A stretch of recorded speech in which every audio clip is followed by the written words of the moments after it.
two issues to summarize today's debate. Is there a problem in the status quo, severe enough to take this particular policy?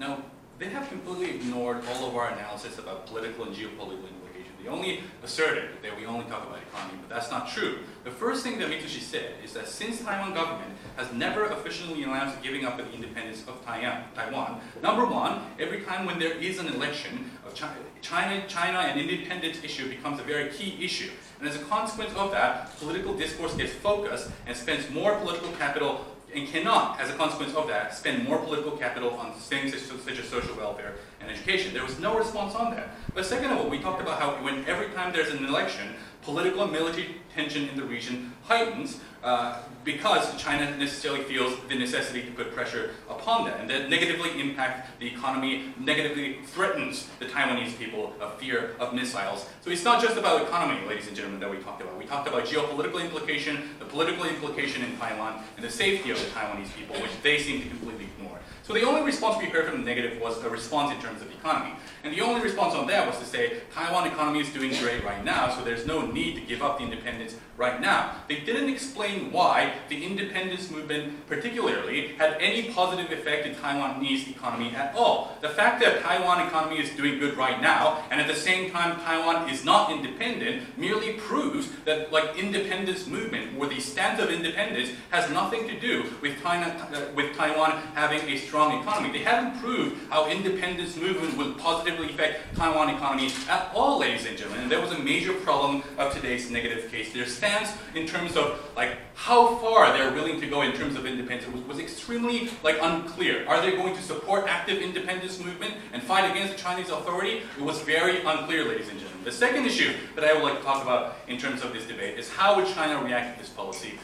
And what we heard from the negative case, and their main case in today's debate, was that China will try to take away all the benefit of the Taiwanese economy. They'll try to suck up all the benefits and profit of the Foxconn and move to other places. You'll start limiting on human rights and gay rights in Taiwan. But they didn't analyze how the Taiwanese people, ladies and gentlemen, will react to that. Obviously, that is when you make Taiwanese people extremely upset and extremely angry, as we told you, and that is the point. And you push the Taiwanese people in incentivizing them to take the same violent demonstration that we saw in 1970s and 80s, as they mentioned, ladies and gentlemen. And it's not just them that knows this. The Chinese government knows this. The Chinese government knows that if they push too far, and there's going to be violent reaction to that. And ladies and gentlemen, China just got a free ticket without any military intervention, without any massive oppression against Taiwan.